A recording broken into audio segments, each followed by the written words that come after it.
तो बच्चों, basic rules के बाद अब बारी आती है रे डायग्राम्स की। रे डायग्राम्स क्या होते हैं?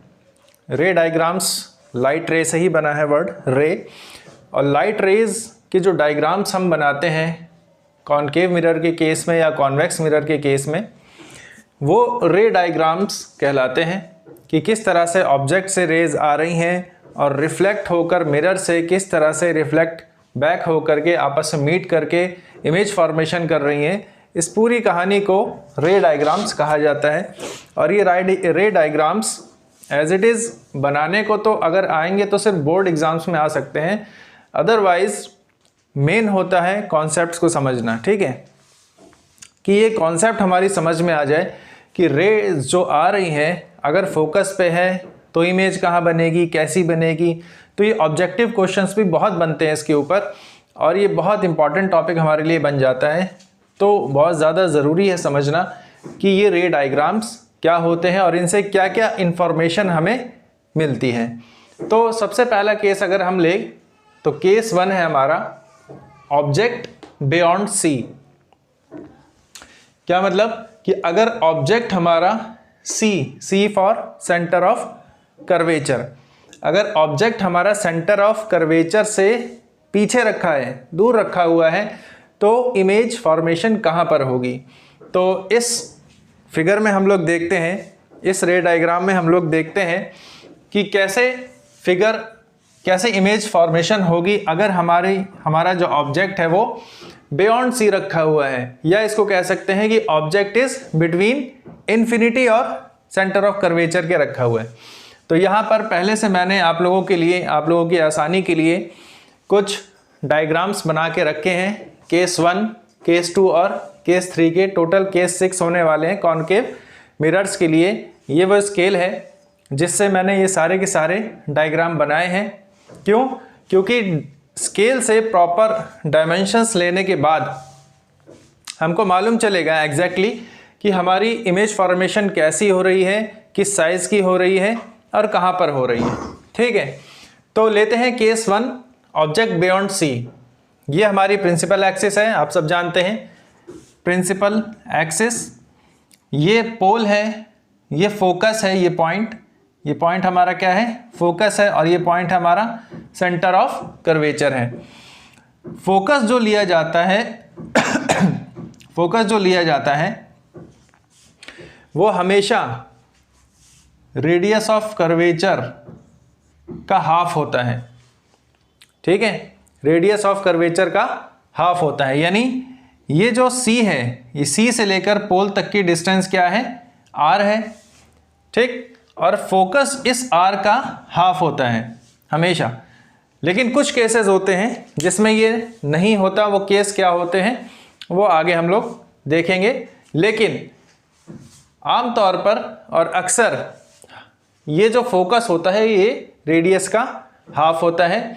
इसलिए हम हमेशा क्या करते हैं, ये डिस्टेंस जो होती है इसका हाफ हम लेते हैं फोकल लेंथ, यानी ये जो फोकस की डिस्टेंस होती है ये हाफ होती है रेडियस ऑफ कर्वेचर के। ठीक है, तो ये हमारी प्रिंसिपल एक्सिस है।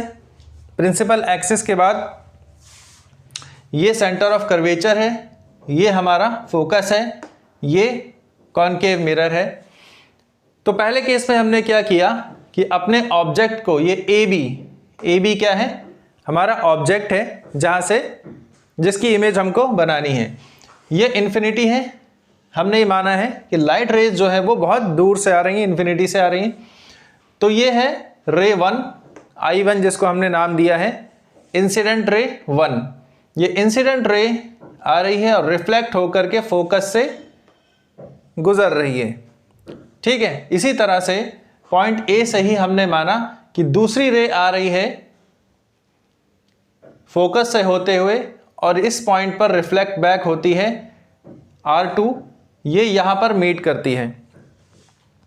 ये I1 है incident ray, first incident ray, और सेकंड इंसिडेंट रे I2 है, और रिफ्लेक्ट होके बनती है R1 फर्स्ट रिफ्लेक्टेड रे, और ये बनती है R2 सेकंड रिफ्लेक्टेड रे। और R1 और R2 जहां मीट करती हैं आफ्टर रिफ्लेक्शन, वो पॉइंट हमारा बनता है कौन सा पॉइंट, जहां पर इमेज फॉर्मेशन हो रही है। अब इस रे डायग्राम में आप लोग देख रहे हैं कि मैंने यहाँ पर जो ऑब्जेक्ट लिया है उसकी डायमेंशन है 5 सेंटीमीटर, ये मेज़र करके लिया है मैंने 5 सेंटीमीटर की डायमेंशन AB। लेकिन रिफ्लेक्शन के बाद हम देख रहे हैं कि इस AB की जो इमेज बनी A' B', ये क्या हो गई, इसका साइज कम हो गया है, इसका साइज हो गया है 3 सेंटीमीटर। स्केल से मेज़र करेंगे तो मेज़र करने के बाद ये ऑब्जर्व किया गया कि इसका साइज है 3 सेंटीमीटर।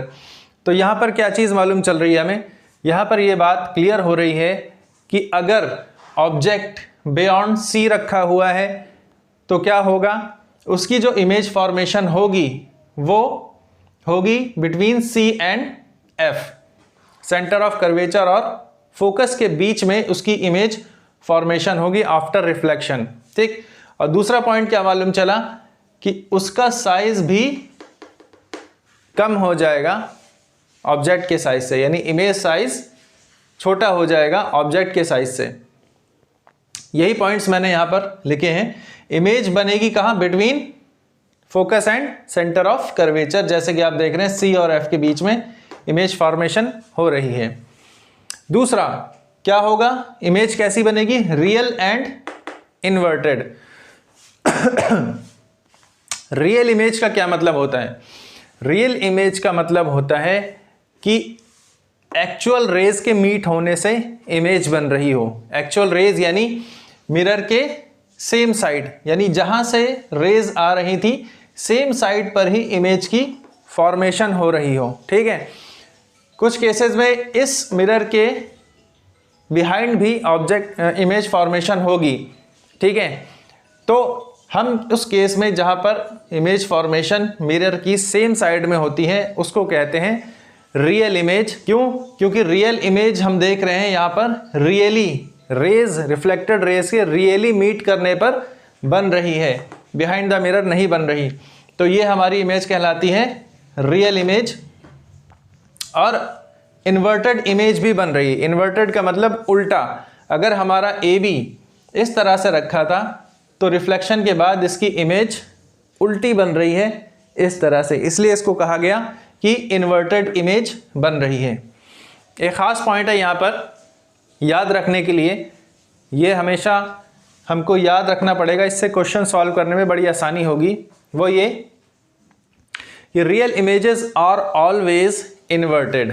रियल इमेज जो बनेगी हमेशा इन्वर्टेड इमेज बनेगी। क्यों, क्योंकि हमने अभी जाना कि रियल इमेज जो बनेगी वो मिरर की सेम साइड पे बनेगी, और सेम साइड पे जो बनेगी तो प्रिंसिपल एक्सिस के नीचे ही इसको प्रिंसिपल एक्सिस के नीचे ही बनेगी, और प्रिंसिपल एक्सिस के नीचे बनने का मतलब इन्वर्टेड, उल्टी बनेगी। ठीक है, तो रियल इमेज जो बनेगी वो हमेशा इन्वर्टेड होती है, यानी रियल और इन्वर्टेड ये वर्ड हमेशा साथ में रहेंगे, रियल इन्वर्टेड, रियल इन्वर्टेड। ठीक है, तीसरा पॉइंट क्या है हमारे सामने, जो इमेज बनी है वो डिमिनिश्ड बनी है। डिमिनिश्ड यानी छोटा, और ये हम देख रहे हैं कि ऑब्जेक्ट हमारा 5 सेंटीमीटर का था तो इमेज हमारी 3 सेंटीमीटर की बनी है। अपने आप क्लियर है यहाँ से कि ये इमेज हमारी डिमिनिश्ड बनी है।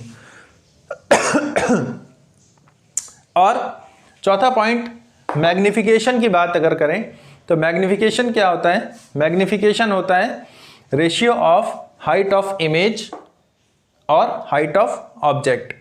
हाइट ऑफ इमेज क्या बनी है हमारी 3, ठीक, लेकिन इसको हम लेंगे नेगेटिव -3। ये -3 क्यों आया, अब आते हैं साइन कन्वेंशन की तरफ जो हमने पढ़ा था। साइन कन्वेंशन में हमने ये चीज़ देखी थी कि प्रिंसिपल एक्सिस से अबव जो भी हम साइन लेंगे वो पॉजिटिव साइन लेंगे, जैसे आप यहाँ दे सकते हैं प्रिंसिपल एक्सिस से अबव ये ऑब्जेक्ट है तो इसको हमने लिया है पॉजिटिव +5 सेंटीमीटर, लेकिन प्रिंसिपल एक्सिस के नीचे जो इमेज बनी है उसको हम लेंगे -3, नेगेटिव हो जाएगी। इसलिए इमेज, हाइट ऑफ इमेज क्या ली गई है -3 अपॉन हाइट ऑफ ऑब्जेक्ट क्या है +5। तो इसका रेशियो जब निकालेंगे तो -0.6 आया। अब इस -0.6 का मतलब क्या हुआ इस -0.6 का मतलब ये हुआ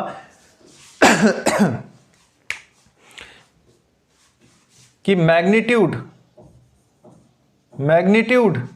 स्मॉलर देन 1 है। मैग्नीट्यूड क्या है? Mode of magnitude. मोड का मतलब अभी हम डायरेक्शन की बात नहीं कर रहे हैं, प्लस माइनस की बात नहीं कर रहे हैं, सिर्फ हम क्वांटिटी की बात कर रहे हैं। तो क्वांटिटी 1 से कम है, 0.6 है, तो क्या मतलब हुआ इसका कि ये 1 से कम है, तो height of image is smaller than 1 आएगी। सॉरी, हाइट ऑफ इमेज जो आएगी smaller than height of object आएगी। ठीक है, तो ये बात हुई मैग्निफिकेशन की। और नेगेटिव साइन का क्या मतलब हुआ? नेगेटिव साइन का मतलब ये है कि इमेज जो बन रही है वो बिलो द प्रिंसिपल एक्सिस बन रही है। ठीक है, तो ये हमारा केस 1 है, जिसमें हमने देखा कि अगर ऑब्जेक्ट इन्फिनिटी और सी के बीच में है तो हमारी इमेज कैसी बनेगी और क्या क्या इंफॉर्मेशन हमारी उससे हमें मालूम चल जाएगी। ठीक, केस नंबर 2 है ऑब्जेक्ट एट सी। अब मैं थोड़ा जल्दी बताऊंगा क्योंकि जो डिटेल यहाँ पर है सेम डिटेल्स यहाँ पर होंगी, थोड़े बहुत चेंजेस के साथ। ठीक, ये फोकस है, ये हमारा सेंटर ऑफ कर्वेचर है। मैंने यहाँ पे लिखा है क्योंकि जगह नहीं थी यहाँ पे, तो यहाँ पर लिखा है मैंने सेंटर ऑफ कर्वेचर, एरो यहाँ पर बना दिया है। ऑब्जेक्ट है हमारा ए बी, जिसकी लेंथ है 5 सेंटीमीटर।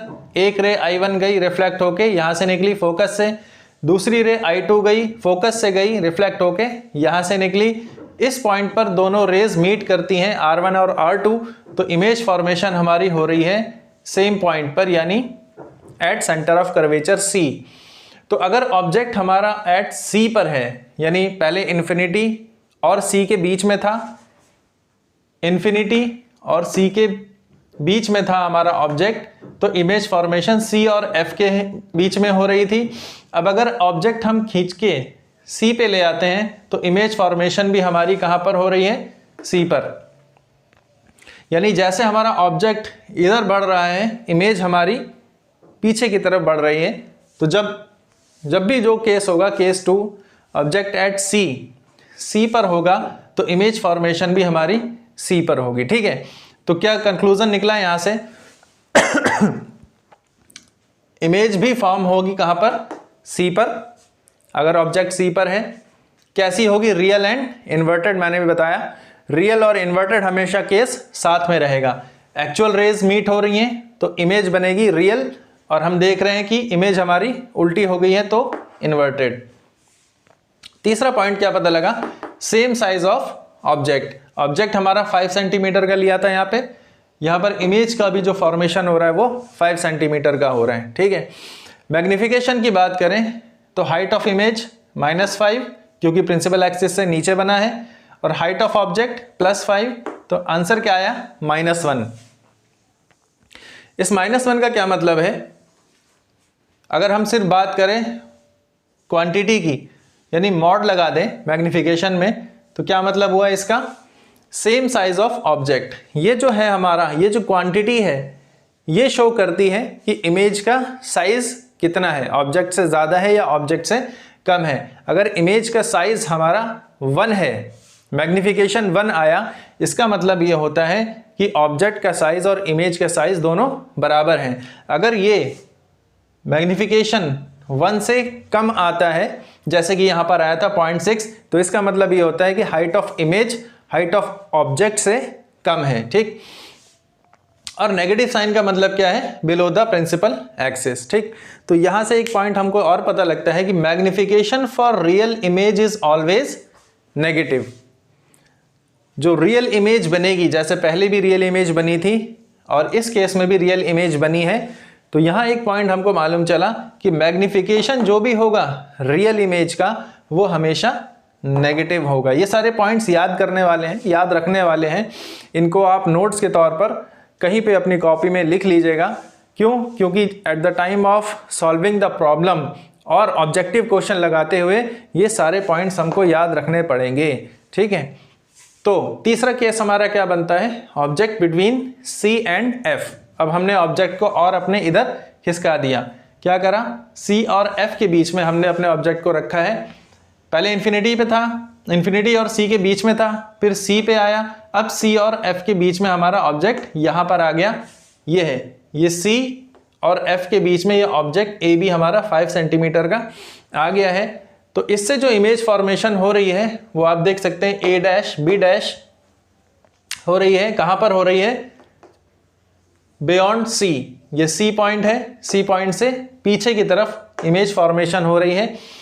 और 5 सेंटीमीटर का ऑब्जेक्ट था तो इमेज का साइज अब बढ़ चुका है, यानी 6 सेंटीमीटर की इमेज हो रही है।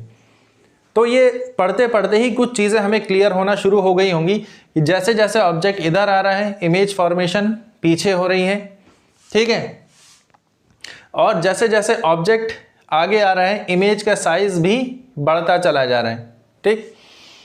तो यहाँ इमेज का साइज हमारा बढ़ गया है, 6 सेंटीमीटर हो गया है। तो रिजल्ट क्या आया? इमेज फाउंड बियॉन्ड सी के बियॉन्ड इमेज फॉर्मेशन हो रही है।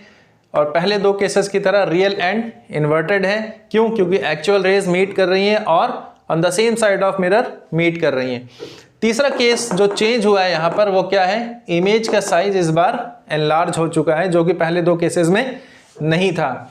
और मैग्निफिकेशन की अगर हम बात करें HI/HO -6/5, -6 क्यों लेंगे? बिलो द प्रिंसिपल एक्सिस और अपॉन +5, ये 5 है अबव द प्रिंसिपल एक्सिस। तो कितना आया मैग्निफिकेशन? -1.2। अगर इसकी हम सिर्फ 1.2 की वैल्यू पर नज़र डालें तो ये 1 से ज़्यादा है। 1 से ज़्यादा का मतलब क्या हुआ कि हमारी जो इमेज बन रही है वो एनलार्ज बन रही है, ऑब्जेक्ट से ज़्यादा बड़ी बन रही है। और M नेगेटिव है, इसका क्या मतलब हुआ कि बिलो द प्रिंसिपल एक्सिस हमारी इमेज फॉर्मेशन हो रही है। तो ये रे डायग्राम्स हैं जिनके ज़रिए हमको, ये पहले 3 केस हैं, अभी इसके बाद और केसेस हैं कि रेज किस तरह से जाती हैं, कैसे मीट करती हैं, और ऑब्जेक्ट्स की जो इमेज बनती है, इमेज फॉर्मेशन होती है, वो कैसे बनती है, और उसका जो रिज़ल्ट आता है वो रिज़ल्ट किस तरह से आता है। ये रिज़ल्ट्स हमको याद करने होंगे। तो अब हम लेते हैं अपना केस नंबर 4। केस नंबर 4 क्या है? जब ऑब्जेक्ट हमारा फोकस पे रखा हुआ है।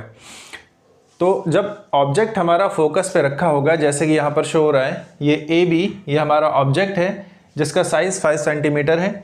ये हमारा फोकस पे रखा हुआ है। अब फोकस पे रखा होने के बाद इसकी इमेज फॉर्मेशन कहाँ पर होगी ये समझते हैं।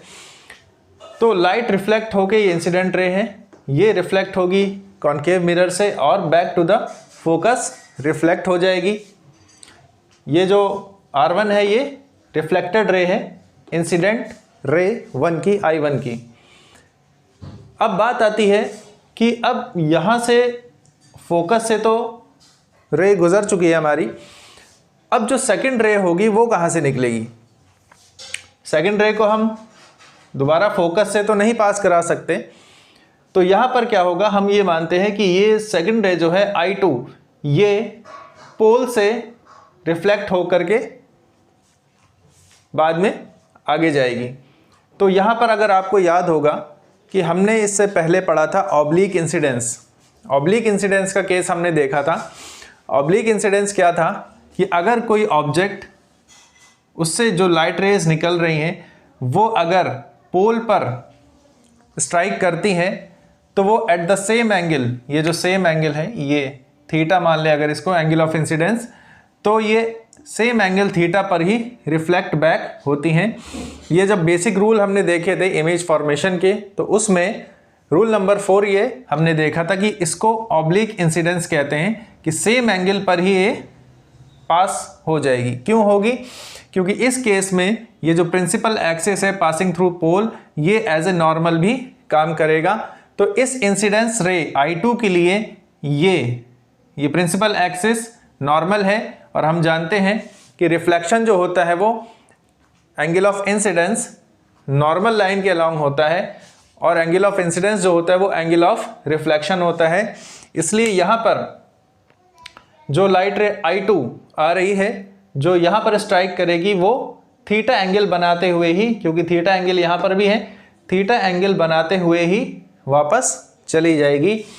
अब बात आती है कि ये दो रेज जब यहाँ से रिफ्लेक्ट हो रही हैं तो आखिर ये कहाँ पर मीट कर रही हैं? क्योंकि इस रे डायग्राम से हमने ये देखा कि आफ्टर रिफ्लेक्शन दोनों रेज एक दूसरे के पैरेलल हैं।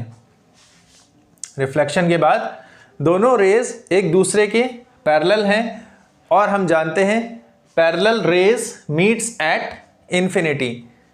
जो भी रेज पैरेलल होती हैं वो कहाँ पर मीट करती हैं? इन्फिनिटी पर वो रेज मीट करती हैं। अब इन्फिनिटी पर मीट करने का क्या मतलब है? इन्फिनिटी का मतलब तो होता है बहुत बहुत दूर का डिस्टेंस, बहुत लार्ज डिस्टेंस। तो इस केस में इन्फिनिटी हम किसको कहेंगे? क्या स्पेस को कहेंगे कि जो लाइट रेज यहाँ से जा रही हैं वो जाकर के स्पेस में जाकर मीट करेंगी? तो ऐसी बात नहीं है। इन्फिनिटी का मतलब यहाँ पर है बहुत दूर जाकर के जो भी डिस्टेंस है। अब बहुत दूर किसको माना जाएगा? मैंने शुरू में बताया था कि हम रे ऑप्टिक्स के अंदर जो लेंसेज, जो मिरर्स लेते हैं वो बहुत छोटे अपर्चर के होते हैं, बहुत छोटे अपर्चर के। अब यहाँ जगह भी नहीं बची बनाने की, तो अगर यहाँ पर हम समझ लें कि बहुत छोटे अपर्चर के हम मिरर लेते हैं, ठीक है। बहुत छोटे अपर्चर का मतलब ये है कि हमारा जो ऑब्जेक्ट है वो भी बहुत स्मॉल है। अब जैसे यहाँ पर हमने ऑब्जेक्ट लिया है 5 सेंटीमीटर का।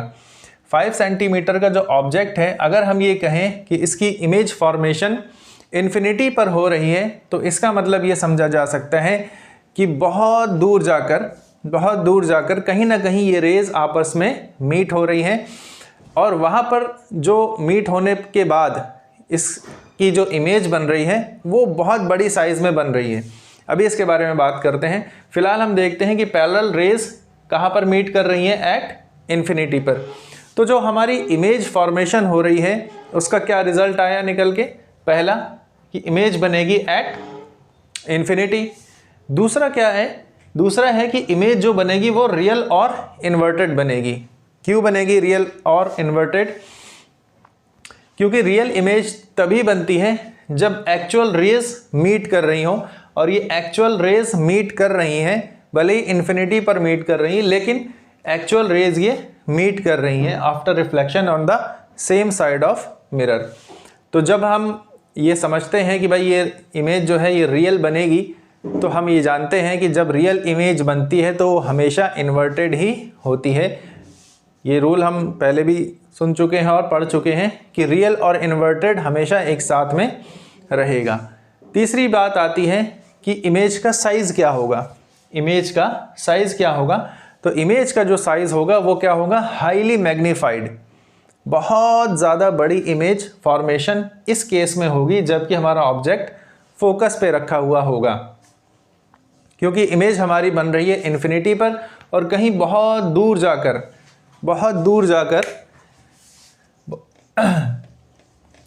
इसको ये मान लें कि ये रेज कहीं बहुत दूर जाकर इन्फिनिटी पर मीट कर रही हैं। तो जो इमेज फॉर्मेशन हो रही है वो इमेज फॉर्मेशन हाईली मैग्नीफाइड है। वो इमेज क्या बन रही है? हाईली मैग्नीफाइड, ए डैश बी डैश।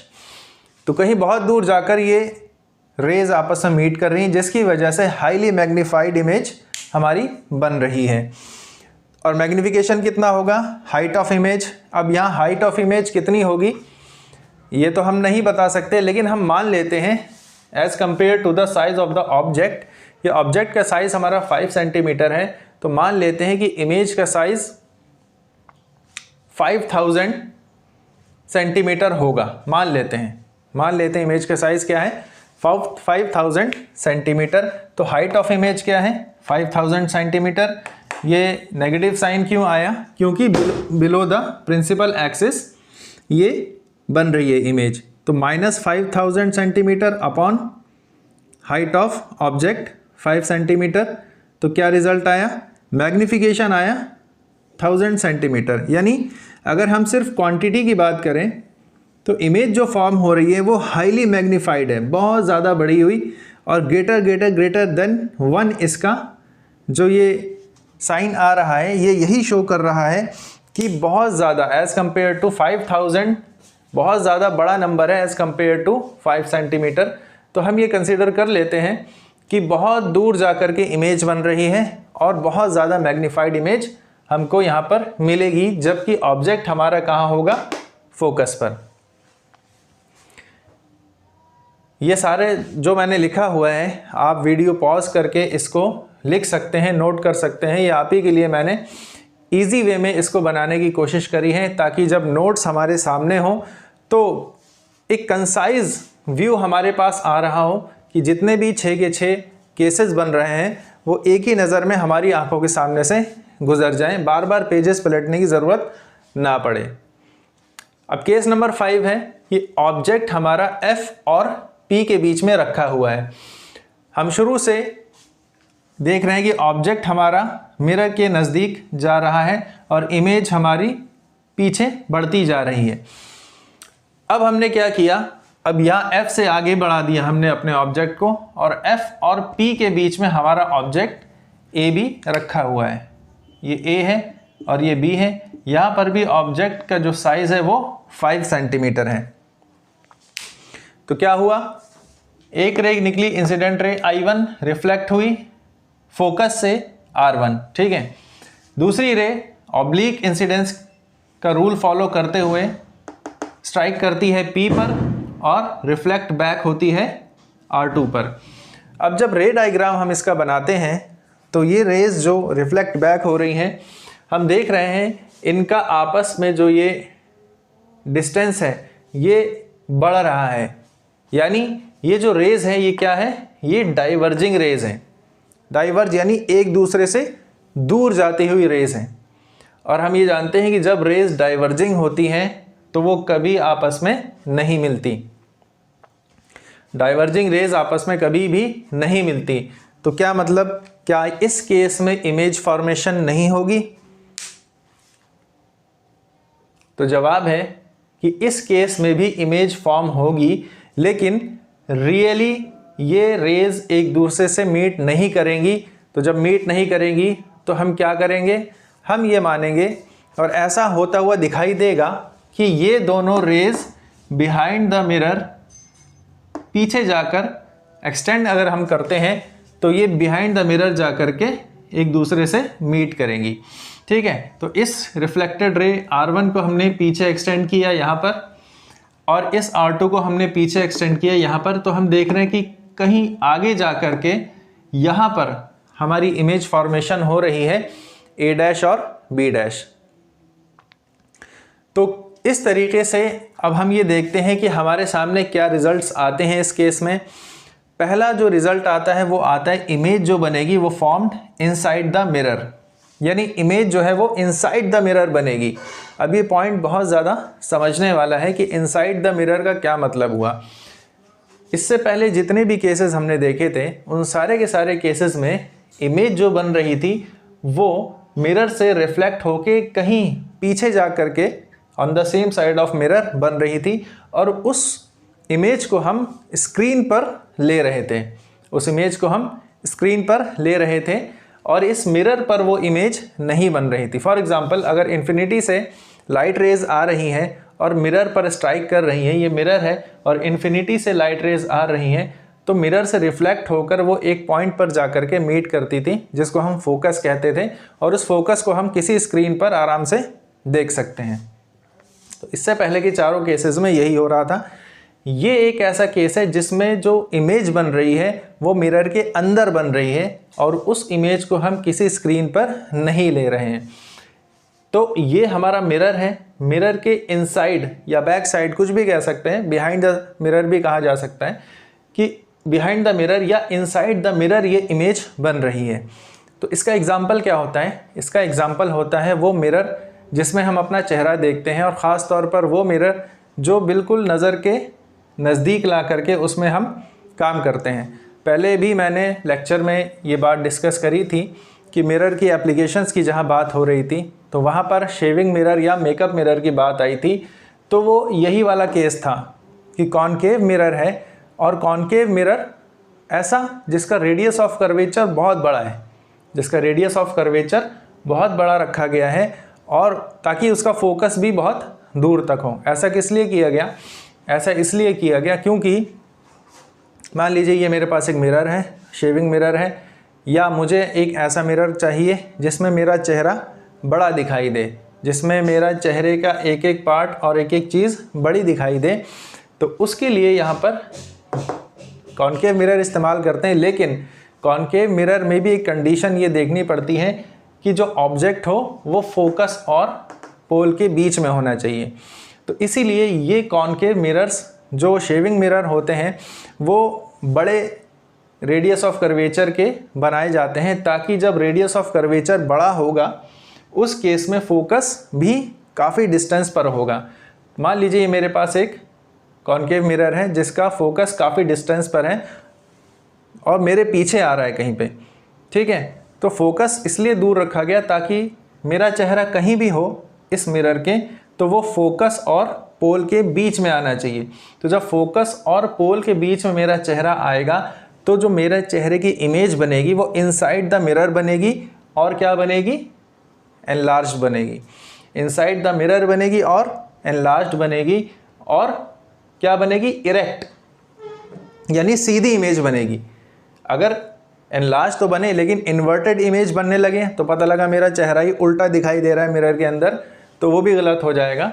इसलिए जो ये शेविंग मिरर या मेकअप मिरर होते हैं इसमें अपर्चर और इसमें रेडियस ऑफ कर्वेचर जो है वो बड़ा रखा जाता है ताकि फोकस और पोल के बीच की डिस्टेंस भी ज़्यादा रहे, ताकि देखने वाले का चेहरा हमेशा फोकस और पोल के बीच में हो। तो जब चेहरा फोकस और पोल के बीच में होगा तो इमेज फॉर्मेशन कहाँ पर होगी, इनसाइड द मिरर। और जब चेहरा हम नज़दीक लेके आएंगे तो हमको चेहरा अपना इरेक्ट दिखाई देगा और मैग्नीफाइड दिखाई देगा, एनलार्ज दिखाई देगा, ठीक है। तो सेकंड पॉइंट क्या है इसमें कि वर्चुअल और इरेक्ट इमेज बनती है।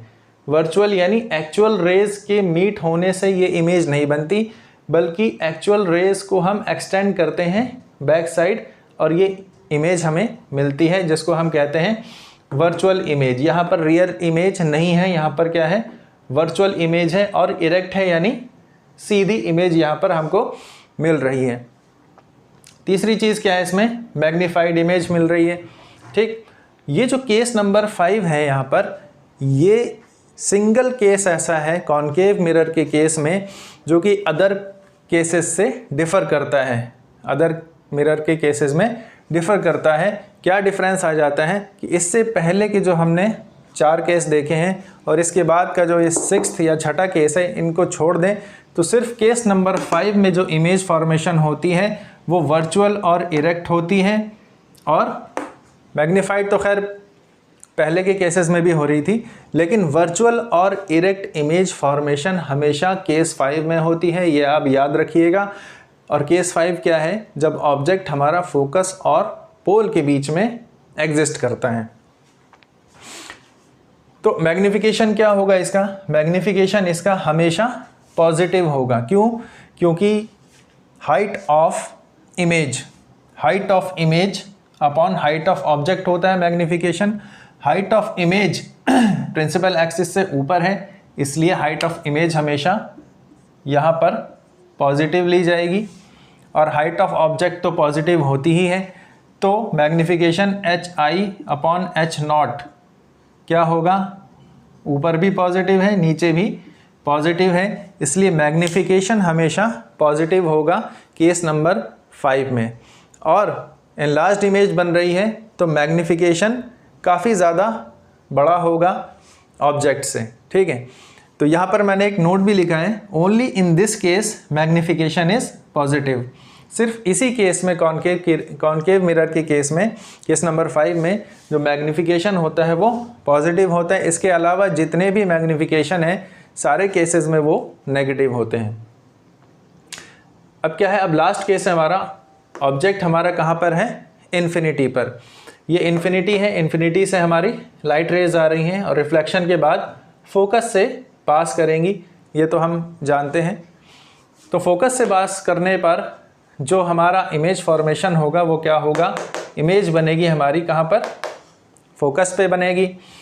उसके बाद कैसी इमेज बनेगी, real and inverted. Real and inverted क्यों, क्योंकि एक्चुअल रेज मीट हो रही हैं, एक्चुअल रेज मीट हो रही, कहीं से कहीं किसी को भी एक्सटेंड नहीं किया गया है behind the mirror, actual rays meet हो रही हैं। तो क्या मतलब है कि इमेज जो बनेगी वो रियल इमेज बनेगी, और जब रियल इमेज बनती है तो वो हमेशा क्या होती है, इन्वर्टेड होती है। अब यहाँ पर ये पॉइंट समझने का है कि इन्वर्टेड इमेज तो हमें समझ में आता है, लेकिन यहाँ पर तो कहीं इमेज हमें दिख ही नहीं रही है कि फोकस पे बन रही है इमेज, लेकिन हमको इमेज यहाँ पर दिख ही नहीं रही है। तो यहाँ पर इन्वर्टेड का या इरेक्ट का क्या मतलब होता है? तो इन्वर्टेड का मतलब ये है कि इमेज फॉर्मेशन यहाँ पर हो रही है, लेकिन इतनी छोटी इमेज है कि वो एज ए पॉइंट इमेज हमको दिख रही है। हालांकि अगर इसको हम मैग्नीफाइड करके देखें तो कहीं ना कहीं हमको इमेज इस तरह से इन्वर्टेड यहाँ पर भी बनी हुई दिखाई दे रही होगी।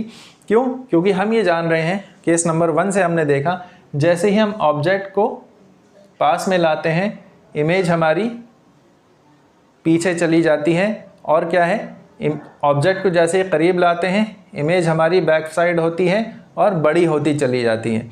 इसी तरीके से अगर हम ऑब्जेक्ट को इन्फिनिटी तक पहुंचा दें तो इमेज हमारी करीब बनेगी, और इन्फिनिटी से आने वाली जो लाइट रेज है उसकी इमेज हमारी फोकस पे बनेगी और बहुत ज़्यादा डिमिनिश्ड बनेगी। तो यहाँ पर एक कन्फ्यूज़न ये क्रिएट हो सकता है कि फोकस पर कहीं इमेज बनी हुई दिखाई नहीं दे रही है, लेकिन एक्चुअल में फोकस पर इमेज बनी है, लेकिन वो इतनी डिमिनिश्ड है, इतनी छोटी है कि वो हमको नहीं दिखाई दे रही। लेकिन अगर हम इसको देखने की कोशिश करेंगे तो ये हमको कहीं ना कहीं बहुत छोटी इमेज बन रही होगी यहाँ पे। इसलिए हम यहाँ पे कहेंगे रियल भी है और इन्वर्टेड भी इमेज बन रही है। तीसरा क्या पॉइंट है, ये हाईली डिमिनिश्ड होगी, बहुत छोटी इमेज फॉर्मेशन यहाँ पर होगी। और मैग्नीफिकेशन क्या होगा? मैग्नीफिकेशन इसका होगा नेगेटिव, क्योंकि हम जानते हैं कि अगर सेम साइड ऑफ मिरर कोई इमेज बन रही है तो वो हमेशा इन्वर्टेड होती है। इन्वर्टेड का मतलब प्रिंसिपल एक्सिस से नीचे फॉर्मेशन होगी, और प्रिंसिपल एक्सिस से नीचे फॉर्मेशन होने का मतलब हमेशा हाइट ऑफ इमेज नेगेटिव होगी। हाइट ऑफ इमेज नेगेटिव होगी इस केस में मैग्नीफिकेशन के, और जो मॉडुलस है मैग्नीफिकेशन का, यानी क्वांटिटी ऑफ मैग्नीफिकेशन, कितनी ज़्यादा लंबी या छोटी इमेज होगी, तो हमने अभी देखा कि हाईली डिमिनिश्ड, बहुत छोटी इमेज का फॉर्मेशन होगा। तो जब बहुत छोटी इमेज का फॉर्मेशन होगा तो मैग्नीट्यूड ऑफ m लिया जाएगा लेसर देन 1। ठीक है, तो ये सारे केसेस हैं हमारे, 1 से लेकर 6 तक केस हमने सारे देखे, और सारे केसेस में हमने देखा कि ऑब्जेक्ट की जो लोकेशन है उस पर कितना ज़्यादा इमेज डिपेंड करती है, कि जैसे हम ऑब्जेक्ट की पोजीशन को चेंज करते हैं इमेज की पोजीशन कैसे कैसे चेंज होने लगती है। इसका एक एग्जांपल मैंने केस नंबर 5 में भी आपको बताया कि किस तरह से ऑब्जेक्ट की लोकेशन डिपेंड करती है कि इमेज कहाँ बनेगी, कैसी बनेगी। अगर ऑब्जेक्ट फोकस और पोल के बीच में है तो इमेज हमारी इनसाइड द मिरर बनती है, जिसको हम रोज़ाना अपनी आंखों के सामने देखते हैं। ठीक है, तो ये सारे केसेस हमारे हैं, इसको बहुत अच्छी तरह से हमको पढ़ना है, समझना है और इसको याद करने की कोशिश करनी है। कोशिश करें कुछ इस तरह से नोट्स बनाएं कि ये सारे के सारे पॉइंट्स आपके सामने एक बार आ जाएं, एक ही बार में सारी चीज़ें सामने आ जाएं और आपको ये याद हो जाएं, जहन में अच्छी तरीके से बैठ जाएं, क्योंकि ये सारे के सारे केस हमारे न्यूमेरिकल्स में या ऑब्जेक्टिव क्वेश्चंस में इसके बारे में पूछा जाएगा और आ सकता है।